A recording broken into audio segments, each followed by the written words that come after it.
आज हम अपना नया चैप्टर शुरू करेंगे, इशू ऑफ शेयर्स। चैप्टर का नाम है इशू ऑफ शेयर्स, हिंदी में अंशों का निर्गमन। देखो, इशू ऑफ शेयर्स वाला चैप्टर समझने के लिए सबसे पहले हमें ये समझना होगा कि शेयर्स का मतलब क्या होता है, कौन शेयर्स इशू करता है, क्यों शेयर्स इशू करते हैं। तो इससे यानी कि क्वेश्चन शुरू करने से पहले थोड़ा सा थ्योरी बैकग्राउंड हमें इसका क्रिएट करना होगा।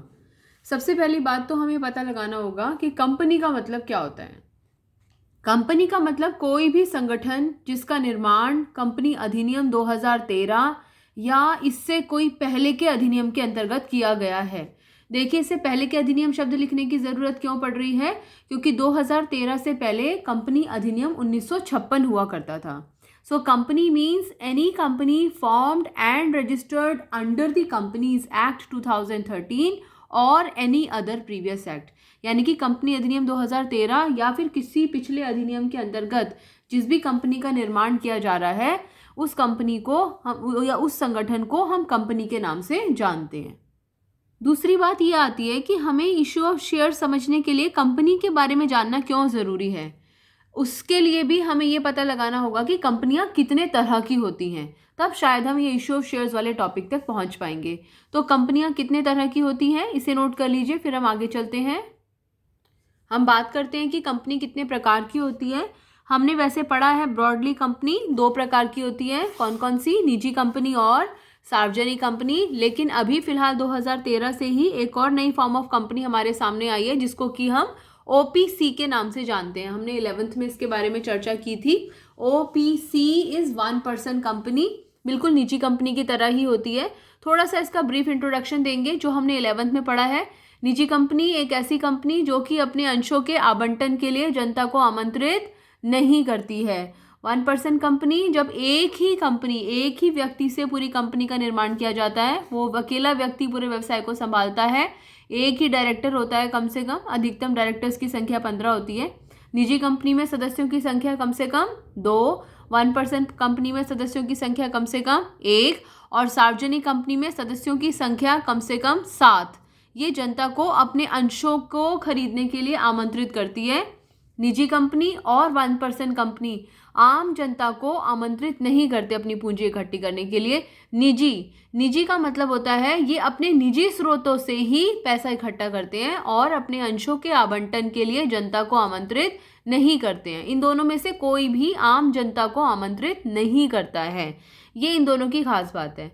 और वन पर्सन कंपनी बिल्कुल एक निजी कंपनी के जैसी ही होती है, इसलिए वन पर्सन कंपनी के नाम के अंत में भी प्राइवेट लिमिटेड वर्ड लगाया जाता है। जबकि अगर हम एक सार्वजनिक कंपनी की बात करें तो सार्वजनिक कंपनी के नाम के आगे हम लिमिटेड वर्ड लगाते हैं। एक क्विक रिवीजन के लिए, जो कि हमने 11th में पढ़ा है, हम सार्वजनिक कंपनी की परिभाषा देख सकते हैं। सार्वजनिक कंपनी एक ऐसी कंपनी जिसमें कम से कम 7 और अधिकतम संख्या की कोई सीमा नहीं होती, जो अपने अंशों के हस्तांतरण पर कोई रोक नहीं लगाती, जो अपनी अंश पूंजी के अभिदान के लिए जनता को आमंत्रित कर सकती है। ये सार्वजनिक कंपनी की परिभाषा है। वहीं अगर हम एक निजी कंपनी के बारे में बात करें तो निजी कंपनी का मतलब एक ऐसी कंपनी जो अपने सदस्यों के अंशों के हस्तांतरण पर रोक लगाती है, जिसमें कम से कम 2 और अधिकतम 200 सदस्य होते हैं और जो अंश पूंजी लगाने के लिए जनता को आमंत्रित नहीं कर सकती। और वन पर्सन कंपनी क्या?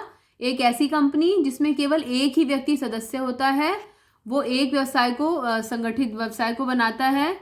और क्यों बनाया है? ताकि एकल व्यवसाय को संगठित व्यवसाय में परिवर्तित किया जा सके और जो कुछ गलत तरीके से जो निजी कंपनियां बन रही हैं उन पर रोक लग सके। इसलिए एकल व्यक्ति कंपनी या वन पर्सन कंपनी का निर्माण किया गया था।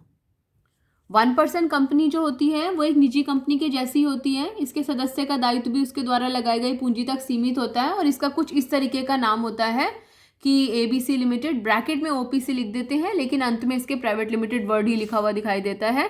इसमें डायरेक्टर्स कम से कम 1 और अधिकतम 15 होते हैं और इसमें एक नॉमिनी का होना ज़रूरी होता है। एक नज़र अगर हम निजी कंपनी और सार्वजनिक कंपनी के अंतर पर डालें तो निजी कंपनी में कम से कम 2, सार्वजनिक कंपनी में कम से कम 7 सदस्य होते हैं। निजी कंपनी में अधिकतम 200 और सार्वजनिक कंपनी में सदस्यों की कोई अधिकतम सीमा नहीं होती। डायरेक्टर्स की अगर बात करें तो निजी कंपनी में कम से कम 2, सार्वजनिक कंपनी में कम से कम 3। अगर हम 1% कंपनी को भी इसमें बीच में लेकर आ जाएं तो 1% कंपनी में कम से कम 1 डायरेक्टर, निजी कंपनी में 2 और सार्वजनिक में कम से कम 3।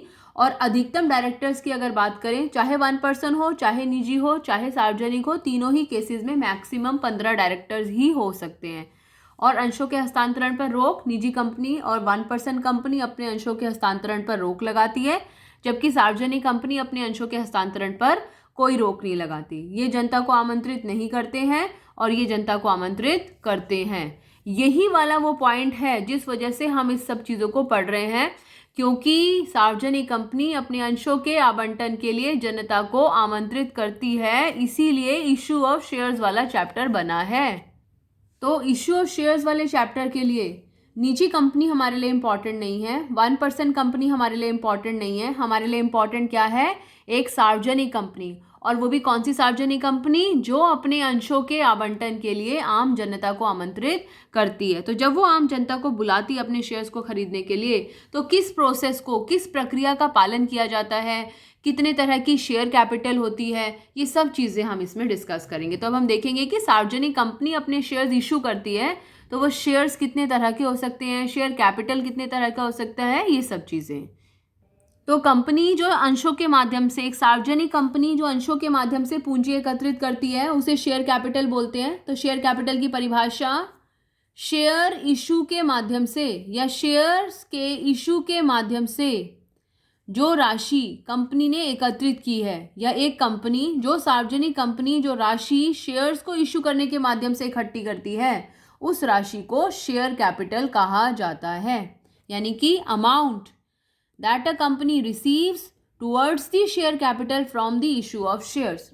यानी कि शेयर्स को इशू करके या शेयर्स को इशू करने के माध्यम से जो राशि कंपनी ने एकत्रित की है, वह राशि शेयर कैपिटल कहलाती है।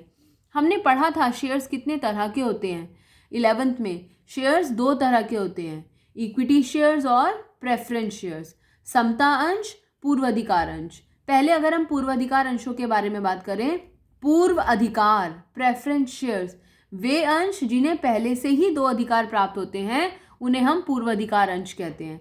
समता अंश, इन्हें कंपनी के असली मालिकों के नाम से जाना जाता है। They are the real risk takers. तो यहाँ पर 2 तरह के शेयर्स हो सकते हैं, इक्विटी शेयर्स और प्रेफरेंस शेयर्स। चाहे इक्विटी शेयर्स के माध्यम से कंपनी पैसा इकट्ठा करे, चाहे प्रेफरेंस शेयर्स के माध्यम से कंपनी पैसा इकट्ठा करे, इन दोनों माध्यमों से जो कंपनी ने पैसा इकट्ठा किया है, उस पैसे को हम शेयर कैपिटल के नाम से जानते हैं। इसे नोट कर लीजिए। तो हम अगर नोट करना चाहें तो ये नोट कर सकते हैं कि शेयर्स कितने प्रकार के होते हैं, पूर्वाधिकार अंश और समता अंश, जिन्हें पहले से 2 अधिकार प्राप्त होते हैं, लाभांश का पूर्वाधिकार और पूंजी वापसी का पूर्वाधिकार। और समता अंशों के बारे में तो हम अभी डिस्कस करते ही रहेंगे, इसमें हम ज़्यादा डिटेल में नहीं जाएंगे। बच्चों, जहाँ से हमारा ये चैप्टर एक्चुअली शुरू होता है, अभी तो हमने केवल इस चैप्टर का एक बेस बनाया है, जो कि हमने सारा चीज़ें 11th में पढ़ी थी। जहाँ से हमारे चैप्टर का बेस शुरू होता है वो है classification of share capital from accounting point of view. यानी कि लेखांकन दृष्टिकोण से जो शेयर कैपिटल है, हम उसे कितनी श्रेणियों में बांट सकते हैं। इसमें से भी बहुत सारी चीज़ें ऐसी हैं जो हमने 11th में पढ़ी भी हैं। तो फिलहाल आप लिख सकते हैं, हेडिंग डाल सकते हैं, classification of share capital from accounting point of view. और नंबर 1 सबसे पहले लिख सकते हैं आप ऑथोराइज्ड कैपिटल। क्या कहते हैं इसको? ऑथोराइज्ड कैपिटल, या इसका दूसरा नाम नॉमिनल कैपिटल, या तीसरा नाम रजिस्टर्ड कैपिटल, और हिंदी में इसे अधिकृत पूंजी बोलते हैं। तो इसे नोट कर लीजिए, इसके बारे में डिस्कस करते हैं अभी अगली वीडियो में।